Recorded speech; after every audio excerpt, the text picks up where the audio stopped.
Je viens de lire une dinguerie. Apparemment, 93% des entrepreneurs ont déjà douté de leurs compétences, même si elles sont en pleine réussite. Et 46% éviteraient même de se mettre en avant. Ah, et également 31% des femmes entrepreneurs ont hésité à lancer un projet par peur de ne pas être à la hauteur. Si tu te reconnais là-dedans, c'est absolument pas un manque de confiance. C'est tout simplement la peur de réussir. Je la connais bien celle-ci, et cette peur m'a coûté très cher. Elle m'a fait tout simplement liquider ma société. Donc dans cette vidéo, je vais t'expliquer l'erreur numéro 1 que j'ai faite et qui m'a fait perdre ma société, et surtout ce que j'aurais dû faire à la place. À l'époque, j'étais enceinte de 6 mois de ma fille, j'ai décidé de tout larguer, CDI, confort, salaire assuré, pour me lancer à mon compte et en fait reprendre une activité familiale qui était déjà développée. C'est important pour la suite. Moi, je m'étais pas rendu compte que j'avais beaucoup de peurs et de blocages qui étaient liés à des traumas d'enfance, qui étaient encore là, et qui en fait à ce moment-là se sont mis sous forme de procrastination. C'est-à-dire que j'avais très peur de prospecter, j'avais peur de m'engager, j'avais peur des clients, j'avais peur de me mettre en avant, etc.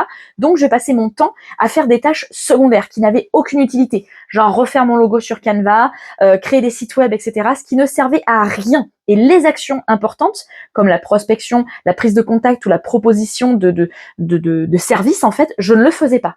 Donc résultat sur l'année, 2000 € de chiffre d'affaires signé. Comment vous dire, ça ne couvrait même pas les frais des comptables. Donc à un moment donné, il a fallu se rendre à l'évidence et liquider cette société. Mais à ce moment-là, je me suis posé une question, comment c'est possible qu'un business qui se développe par une personne ne puisse pas être développé par une autre personne ? Et c'est là que je me suis rendu compte qu'en fait, au-delà de la stratégie, au-delà du business plan, et il y a Bobby aussi qui rentre en compte, s'il y a des peurs et des blocages, tu n'arriveras pas à développer ta stratégie. Donc je vais te partager les signaux à surveiller chez toi pour savoir si oui ou non tu souffres de la peur de réussir. Premier signal, tu dois faire une action qui compte, comme prospecter, proposer un tarif, etc., contacter un client, mais tu fais autre chose à la place. Tu vas ranger ta boîte mail, retoucher un visuel qui n'a pas besoin d'être retouché, répondre à des DM Instagram. Ça, c'est pas de la procrastination ordinaire, genre j'ai la flemme. C'est véritablement un signal à surveiller. Deuxième signal, tu ressens une boule au ventre, une angoisse, une espèce de pression à ce niveau-là, dès qu'il faut t'engager, parler de toi, livrer quelque chose, publier, bref, dès que tu dois te mettre en avant. C'est pas le petit stress classique, c'est vraiment une nervosité qui est présente. Troisième signal, il y a une opportunité qui arrive, une opportunité vraiment qui va te permettre de te mettre en avant, de te développer, et toi, ta première réponse instinctive, c'est non, c'est pas le moment, ou non, c'est pas pour moi. Si la réponse, elle arrive avant même que tu aies pris le temps de réfléchir, alors là, c'est carrément la peur qui parle.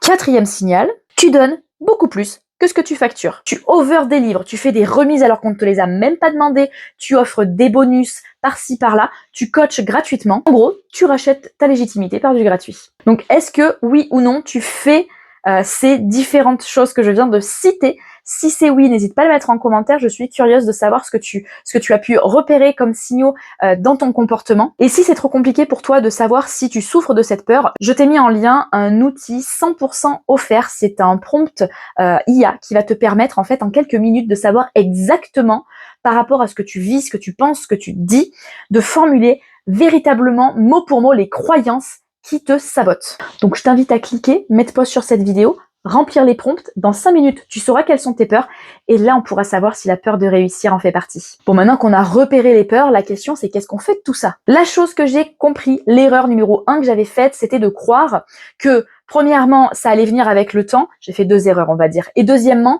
que du coup c'était une question de stratégie, que je devais peut-être me former un peu plus ou attendre de maîtriser le sujet. Et sauf que pas du tout, c'était pas ça, c'était uniquement ma peur du rejet qui était là en fond, peur du rejet, peur de l'échec, qui faisait que mon cerveau avait tellement peur de proposer aux prospects, de peur qu'ils disent non, et qu'à nouveau je me sente abandonnée, liée à ces fameux traumas d'enfance, que du coup, je me sabotais à la racine. Mon cerveau préfère se saboter lui-même que ce soit dans les mains du prospect en face de moi. Ce que j'aurais voulu savoir à l'époque, c'est déjà ça, que la stratégie non ne suffit pas et que ça ne vient pas avec le temps. C'est ça vraiment la réflexion à avoir. Dans ces cas-là, ce qu'il faut, c'est comprendre quelles sont les peurs et les blocages qui te sabotent en silence. C'est pas forcément des traumas d'enfance, ça peut être des choses qui sont venues via des expériences répétées. Donc on comprend d'abord les peurs, les invalider auprès du cerveau, ok, que du coup notre cerveau ne soit plus automatiquement centré sur cette croyance et n'ait plus ce réflexe automatique de se saboter, de reculer, mais qu'il pense différemment, reprogrammer notre façon de penser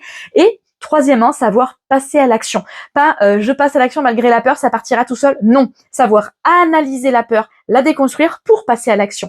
Et là, là seulement, tu vas voir que t'as pas besoin de te former plus en stratégie, t'as pas besoin de plus de temps, de plus de bouche à oreille. Tu verras, les résultats vont changer d'eux-mêmes. Donc, va vite chercher en description le lien qui va te permettre de savoir quelles sont toutes les peurs qui te sabotent en silence. Remplis-le et tu sauras enfin sur quoi te concentrer.